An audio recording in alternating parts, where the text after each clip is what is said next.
সায়েন্সের বিভিন্ন রকম বিষয় নিয়ে আলোচনা হয়, বিভিন্ন চ্যাপ্টার নিয়ে পড়ানো হয়, বাট সায়েন্স আসলে কি, বিজ্ঞান কি, এই বিষয়ে বিশেষ আলোচনা দেখা যায় না।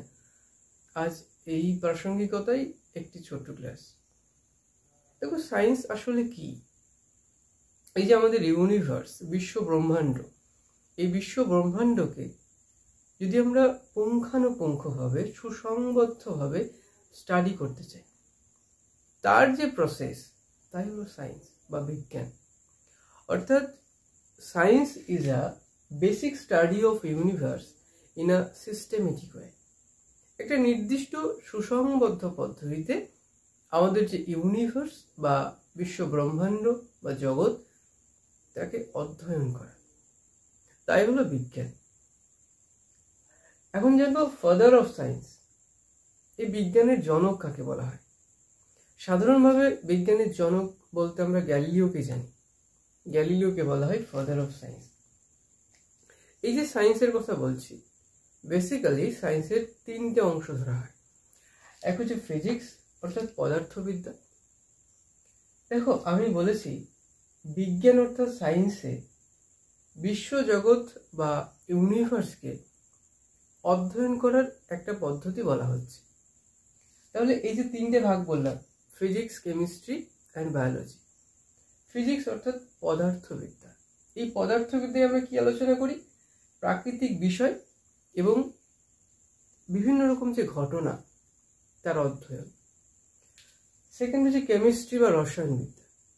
এই যে প্রাকৃতিক বিষয়ের মধ্যে যে পদার্থগুলো থাকবে, সেই পদার্থ এবং তার অবস্থা, সেগুলো নিয়ে স্টাডি করব কেমিস্ট্রিতে।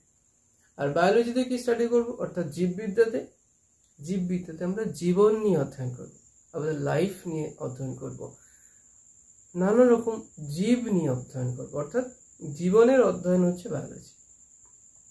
এখন যদি বলা হয় এই যে পদার্থবিদ্যা, আমরা জানলাম বিজ্ঞানের জনক হচ্ছেন আমাদের গ্যালিলিও। তাহলে পদার্থবিদ্যার জনককে? পদার্থবিদ্যার জনক বলা হয় নিউটন।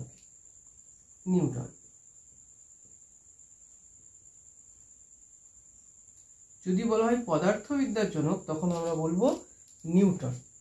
যদি বলা হয় ভারতীয় পদার্থবিদ্যার জনক, তখন বলবো ডক্টর সিভি রমন।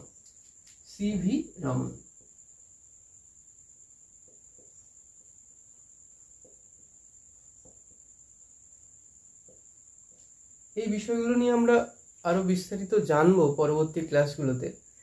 এবার যদি বলি রসায়নের জনক, তাহলে বলা হয় ল্যাভোইসিয়ে, অ্যান্টনি এল ল্যাভোইসিয়ে।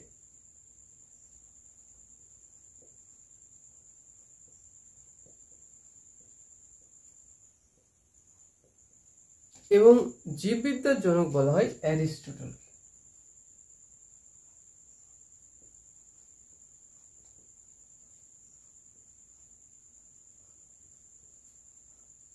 জীববিদ্যার জনক বলা হয় অ্যারিস্টটলকে। দেখো, আজকে আমরা জানলাম সায়েন্স কি। সায়েন্স হলো আমাদের এই যে ইউনিভার্স বা বিশ্ব ব্রহ্মাণ্ড, এই বিশ্ব ব্রহ্মাণ্ডকে সুসংবদ্ধ পদ্ধতিতে, অর্থাৎ এটা সিস্টেমেটিক ওয়েতে স্টাডি করা বা অধ্যয়ন করার যে প্রসেস, তাই হলো সায়েন্স। এই সায়েন্সের জনক, ফাদার অফ সায়েন্স বলা হচ্ছে গ্যালিলিওকে। প্রধানত সায়েন্সের তিনটে অংশ, ফিজিক্স, কেমিস্ট্রি অ্যান্ড বায়োলজি।